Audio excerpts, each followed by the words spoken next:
Paz de Deus, de nosso Salvador, Jesus Cristo a todos. Vamos continuar mais um estudo da Palavra de Deus, livro de Levítico, capítulo 21. Este capítulo ele vai falar sobre como Deus escolhe seus sacerdotes, com quem ele poderia se casar, com quem ele poderia chorar o luto, né? E como critério de escolha para aquele que poderia exercer o cargo de sacerdote, né? E a gente vai fazer uma conexão com o Novo Testamento também. Como que Jesus Cristo escolheu seus discípulos, como que o Espírito Santo revelou aos apóstolos as características que um líder precisava ter para liderar a igreja, né? Então é muito importante esse capítulo de hoje. A gente vai aprender sobre casamento, sobre luto, velório e também como que Deus escolhe seus líderes. E para vocês poderem aprender a enxergar se o seu líder ele foi escolhido por Deus ou se foi escolhido pelos homens, ou se ele mesmo, por ego, decidiu liderar uma igreja, só que não tem capacitação para isso, né? Então, observe essas coisas. Se o seu líder está enquadrado com isso, que está escrito na palavra de Levítico 21 e nos textos do Novo Testamento que eu vou ler para vocês, dá glória a Deus, orem por ele, porque é o cargo mais difícil que existe, é liderar uma igreja. A responsabilidade é enorme. O preço de uma alma não tem preço, é incalculável. E quem fala da palavra de Deus tem essa responsabilidade. Porque se a gente falar alguma coisa que desviar alguém do caminho para a glória de Deus, para entrar no céu, não tem preço isso. Jesus Cristo fica triste demais. Então, a gente tem essa responsabilidade, tem que ter esse temor. Sempre que a gente vai falar da palavra de Deus, falar exatamente o que está escrito e com responsabilidade, tá bom? Então, ore a Deus por mim, porque eu estou aqui falando da palavra de Deus, eu preciso de muita oração, né? Eu estou com a garganta ruim, perdoem a voz, né? Mas eu vou tentar fazer esse vídeo aqui e espero que vocês sejam edificados pela palavra de Deus, em nome do Senhor Jesus. Vamos começar a leitura. Levítico 21, leis acerca dos sacerdotes. Depois disse o Senhor a Moisés: fala aos sacerdotes, filhos de Arão, e dize-lhes: o sacerdote não se contaminará por causa do morto entre o seu povo, salvo por seu parente mais chegado, por sua mãe, e por seu pai, e por seu filho, e por sua filha, e por seu irmão, e por sua irmã virgem, chegada a ele, que ainda não teve marido, por ela se contaminará. Não se contaminará por príncipe entre o seu povo, para se profanar. Não farão calva na sua cabeça, e não raparão os cantos da sua barba, nem darão golpes na sua carne. Santos serão a seu Deus, e não profanarão o nome do seu Deus, porque oferecem ofertas queimadas do Senhor e o pão do seu Deus, portanto serão santos. Então, como eles eram um povo que trabalhava com o que é sagrado, com o pão do Senhor, administravam o tabernáculo, eles não podiam se contaminar com corpos mortos, né? Estava na lei, né? Aquele que se encostasse no morto, tanto de pessoa como de animal, ele ficava impuro, né? E quem administra o sacerdócio tinha que ser uma pessoa pura, uma pessoa consagrada a Deus, que busca a santidade, né? Então, eles não podiam se contaminar, a não ser se fosse de parente próximo, se fosse da mãe, do pai, do irmão e da irmã, se ela não tivesse sido casada ainda, se fosse virgem ainda, né? Ele podia ir no luto dela. Mas se ela fosse casada, ele não podia participar. Aí era o marido dela, os filhos que iam para o velório chorar o luto dela, né? Então, quando Deus chama uma pessoa para a obra dele, ele quer compromisso e ele quer santidade. Então, é um povo separado. Ele não pode se contaminar com as coisas desse mundo, nem com o luto, né? A não ser nesses casos específicos aqui, no tempo da lei, né? No Novo Testamento é parecido. Eu vou ler um trecho da palavra para vocês, que está bem conectado com isso daqui, né? Mateus capítulo 8, verso 21 e 22, está escrito: um outro discípulo disse a Jesus: Senhor, permita-me que primeiro eu vá enterrar o meu pai. Mas Jesus lhe respondeu: segue-me e deixa que os mortos enterrem seus mortos. Olha que forte isso. Jesus Cristo também estava escolhendo sacerdotes para seguirem, apóstolos, discípulos. Todos aqueles que tiverem fé nele são sacerdotes. Eu sou um sacerdote de Deus porque eu creio que Jesus Cristo é o Filho de Deus. E eu leio a palavra e tento praticar ela e busco uma vida de santidade, né? Já falei em outros vídeos que santidade não é você não errar, não é você ser perfeito, mas é você buscar cada dia se aperfeiçoar e a melhorar pela sua palavra, pelo Espírito Santo de Deus, né? Então, Jesus Cristo falou: segue-me e deixa os mortos seguirem os seus mortos. A partir do momento que você aceitou Jesus Cristo, você é vivo, você tem vida dentro de você, você nasceu no Espírito, você é uma nova criatura. Agora você é um ser de luz, a luz de Cristo está em você. Então, não perca tempo com coisas que estão mortas, né? Deixa os mortos enterrarem seus mortos. Vai cuidar dos vivos, evangeliza.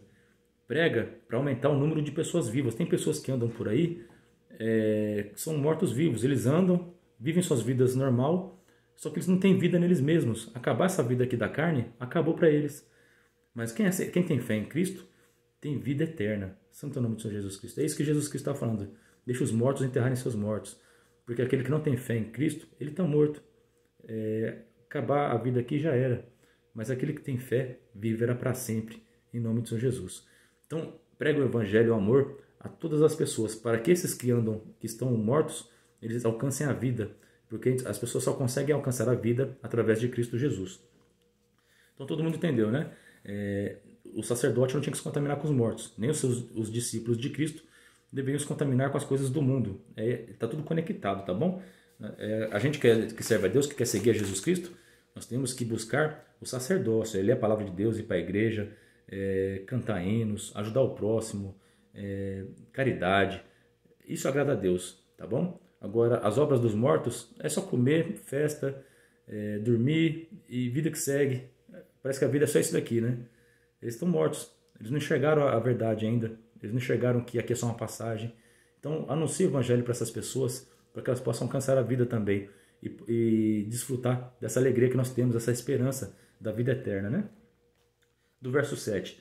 Não tomarão mulher prostituta ou infame, nem tomarão mulher repudiada de seu marido, pois o sacerdote santo é a seu Deus. Então o sacerdote é santo, então ele não podia se casar com qualquer mulher.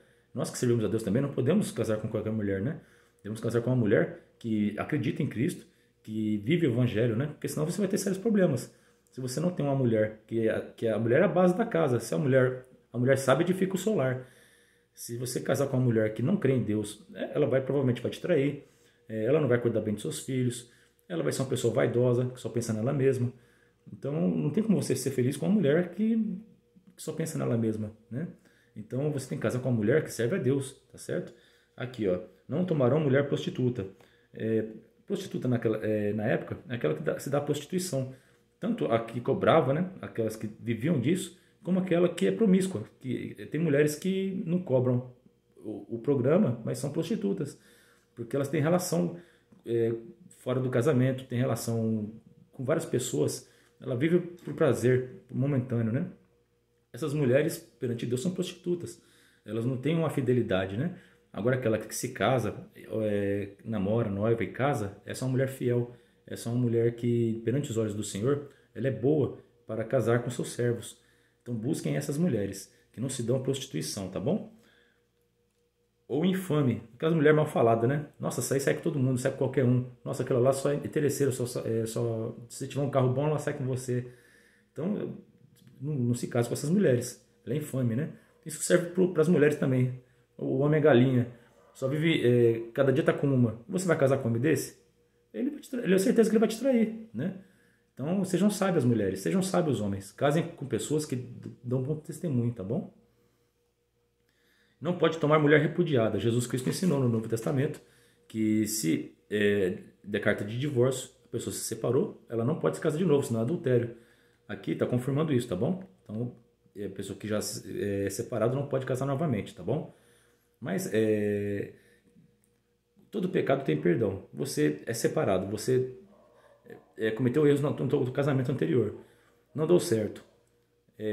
A partir do momento que você se casa novamente, tenta fazer dar certo esse, tá bom? Peça perdão a Deus. Deus, meu casamento não deu certo, eu não conhecia a tua palavra, eu não vivia ela, por isso meu casamento não deu certo, mas agora eu tenho essa nova oportunidade. Me perdoa em Cristo Jesus e me ajuda esse casamento a dar certo. Então, se você se casou de novo, faz dar certo, tá bom? Peça perdão, se humilha diante de Deus pelo casamento que não deu certo e faz esse dar certo, tá bom? Mas pela Escritura é adultério, tá bom? Vamos tomar cuidado com isso. Tenta se esforçar para não se separar, tá certo? Porque depois que casou, é adultério, Deus não se agrada. Verso 8. Portanto, o santificarás. Portanto, oferece o pão do teu Deus santo será para ti. Pois eu, o Senhor, que vos santifica, sou santo. Então Deus é santo e quer que nós sejamos santos também, né? E quando a filha de um sacerdote se prostituir, profanar seu pai, com fogo será queimada. Então aqui, a filha do sacerdote, ela também não podia ser prostituta. Deus não gosta de prostituição. Se você é sacerdote, você tem que ensinar seu filho, dar bom testemunho para ele. E os seus filhos têm que dar bom testemunho, porque senão vocês estão desonrando os seus pais. Aí, o seu pai é pastor, seu pai participa de comunidade, sai evangelizando por aí. Aí seu filho e a filha dele vivem em festa, bebendo, dando trabalho. As pessoas vão acreditar no que ele vai falar? Ele perde a credibilidade. Então Deus está aqui, tá cuidando dos seus sacerdotes para que eles tenham credibilidade. Para quando ele fala para as pessoas, olha, traz aqui o seu sacrifício, que eu vou sacrificar para o seu pecado ser perdoado, as pessoas acreditarem no que ele está falando. Porque se ele não der bom exemplo, as pessoas não vão dar crédito. E isso suja o nome de Deus também, tá? Então vamos tomar muito cuidado com isso. Pastores, líderes religiosos, deem bom exemplo e se dediquem principalmente à sua família. Porque se a sua família der maus exemplos, como a gente vai ler depois mais para frente, você não tem condição de ser um líder de igreja. Porque se você não administra a sua casa, como que você vai administrar uma igreja, né? Então vamos tomar cuidado. Aqui, em 1 Coríntios, capítulo 6, 15 e 17. Vocês não sabem que os seus corpos são membros de Cristo? Tomaria eu os membros de Cristo e eu os unirei a uma prostituta?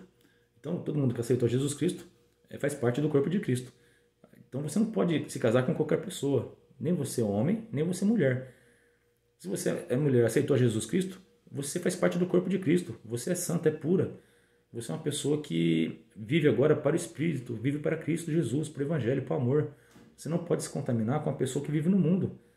É uma pessoa que vive embalada, uma pessoa que só vive promiscuidade. Tá certo? Não se contamine. Busque pessoas que têm a mesma fé que você e o mesmo compromisso que você, um compromisso com Cristo. Porque agora nós fazemos parte do corpo de Cristo. Não contamine esse corpo, porque ele é santo, tá bom? De maneira nenhuma, vocês não sabem que aquele que se une a uma prostituta é um corpo com ela? Pois, como está escrito, os dois serão uma só carne, mas aquele que se une ao Senhor é um espírito com ele. Você aceitou Jesus, você é um espírito com Cristo. Nós somos um. Né? Da mesma forma que Deus é um, o Deus Pai, Deus Filho, Deus Espírito Santo, nós, igreja, todos que aceitaram Jesus Cristo, somos um com Cristo. Amém? Então, dê valor a isso. Olha a importância que você tem. Você tem o mesmo Espírito que Jesus Cristo, você está ligado a Ele. Né? Ele é videira, nós somos os ramos, nós estamos ligados nele. Se a gente se contaminar esse corpo, ele tira a gente do corpo de Cristo. Né? Se a gente está doente, desenvolve um câncer, a gente tem que tirar aquela célula defeituosa, faz uma cirurgia e tira ela do teu corpo, porque ela está fazendo mal para o corpo. Da mesma forma, se uma pessoa está prejudicando o corpo de Cristo, Deus tira ela fora, tá certo? Que nem na parábola da videira. Aquela videira que não produz fruto, Jesus arranca ela e joga no fogo. Então vamos tomar cuidado, tá bom? Quem faz parte do corpo de Cristo, vive para Cristo. Amém? No verso 10. E o sumo sacerdote, entre os seus irmãos, sobre cuja cabeça foi derramado o azeite da unção, e que for sagrado para vestir as vestes, não descobrirá a cabeça, nem rasgará suas vestes. E não se chegará a cadáver algum, nem por causa do seu pai, nem por sua mãe se contaminará. Olha aqui, ó. Então, quando Jesus Cristo falou para aquele discípulo não enterrar o pai dele, né, deixa os mortos enterrarem seus mortos, ele estava chamando ele para ser sacerdote, o sumo sacerdote. Olha que coisa incrível. Então, aqueles que seguem a Cristo Jesus, eles não podem se contaminar nem com o pai, nem com a mãe. Aquele que não deixar pai e mãe por mim, não é digno de mim, né? Jesus Cristo falou, né? Então, a gente tem que viver para ele, tá certo? A gente tem que honrar nosso pai e nossa mãe porque é mandamento. Mas se teu pai e tua mãe mandar você fazer alguma coisa que é contra a palavra de Deus, você pode discordar deles, tá? Porque primeiro, Jesus é a nossa cabeça, tá certo? E devemos sim honrar nosso pai e nossa mãe. Mas se tiver que escolher entre a família e Jesus Cristo, escolha Jesus Cristo. Porque ele é o cabeça, tá bom? É ele que te dá a vida eterna, a salvação. E você dando um bom exemplo, dificilmente seus pais vão falar coisas contra você.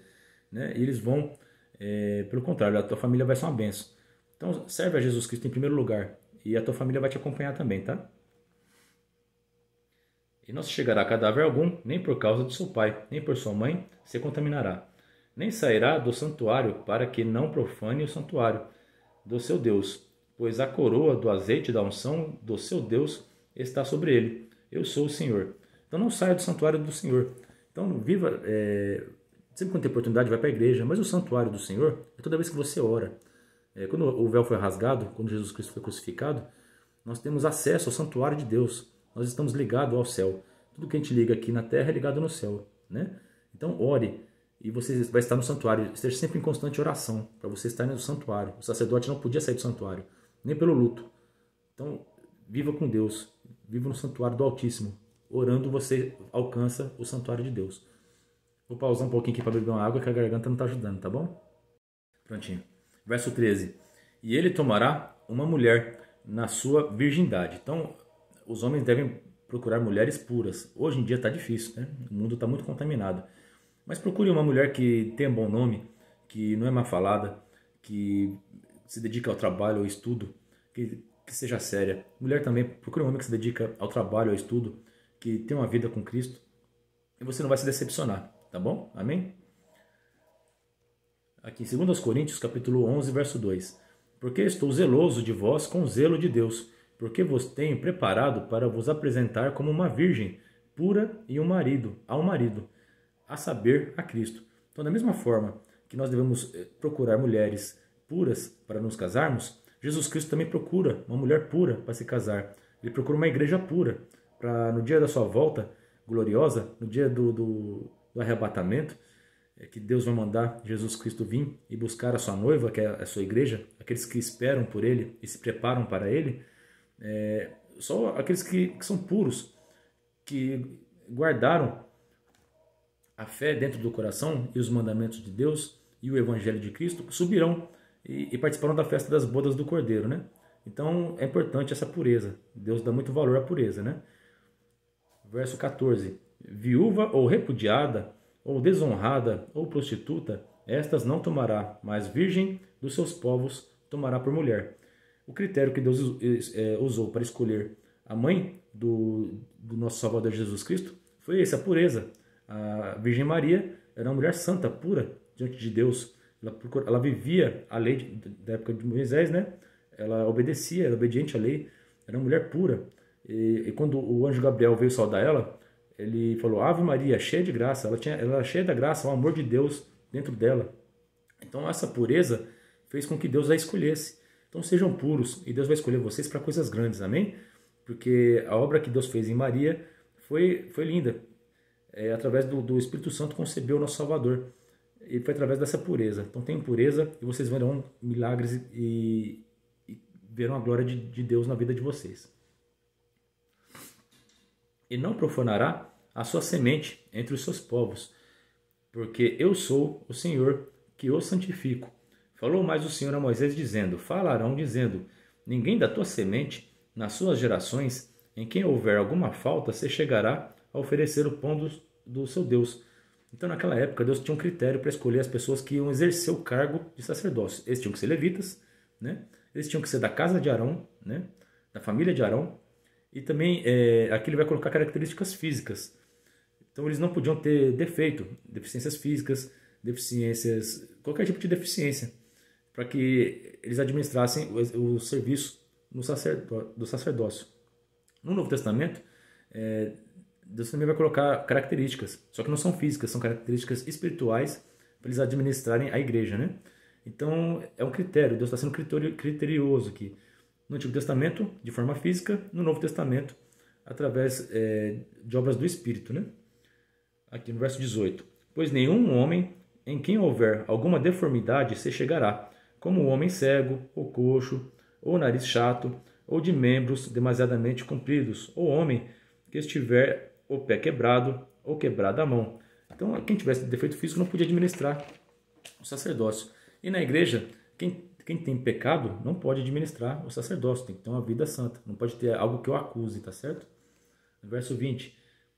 Ou corcovado, ou anão, ou que tiver belida no olho, ou sarna, ou impígens, ou que tiver testículo quebrado.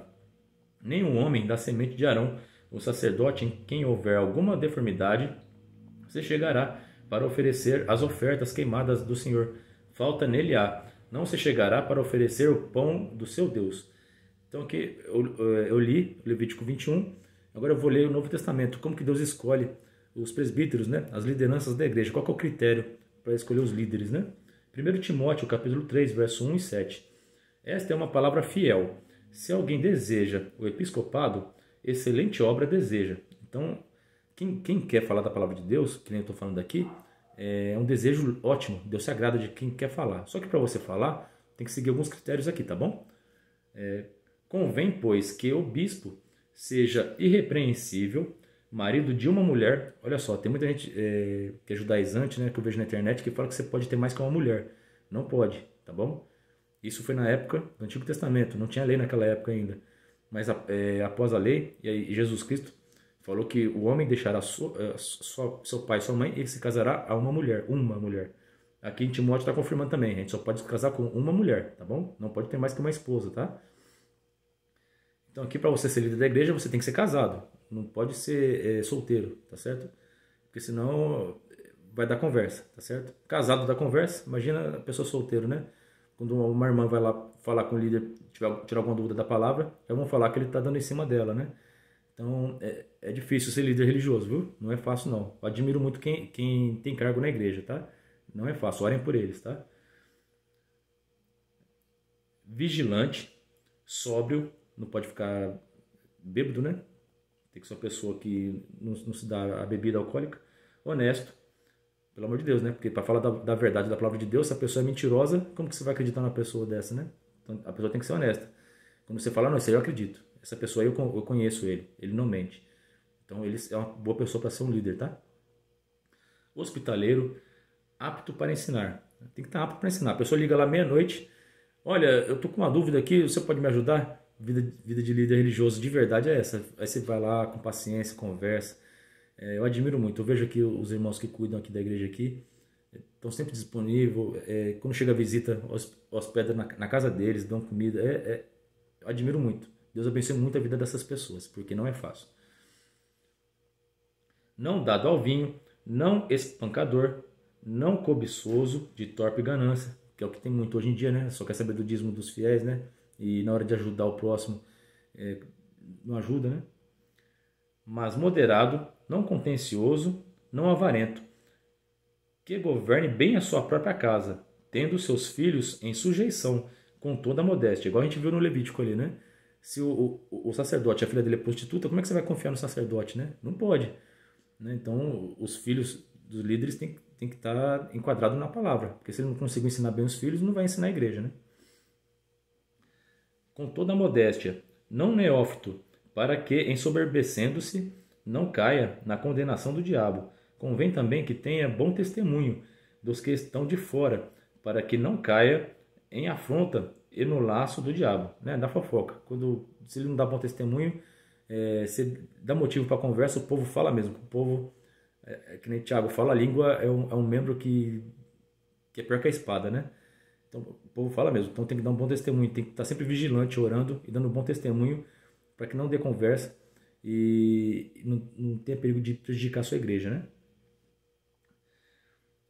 No verso 22, o pão do seu Deus, das santidades de santidades e das coisas santas poderá comer, porém até ao véu não entrará, nem se chegará ao altar, porquanto falta nele, para que não profane os meus santuários, porque eu sou o Senhor que os santifico.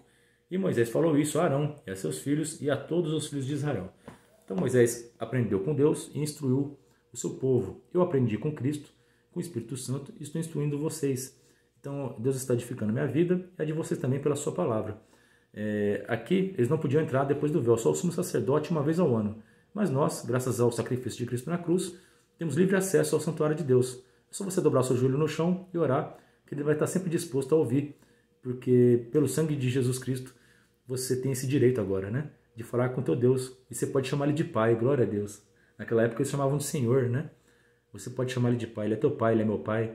É um Pai amoroso, que está sempre disposto a nos ajudar. E quando a gente pisa na bola, quando a gente erra, ele também está disposto a nos disciplinar, né? Então vamos tomar cuidado, vamos servir a Deus. E por Cristo Jesus, todos nós seremos mais que vencedores. Essa é a palavra de Deus para nós hoje. Deus abençoe a vida de todos vocês. Honra a Deus por mim e pela minha família. Deus seja eternamente louvado.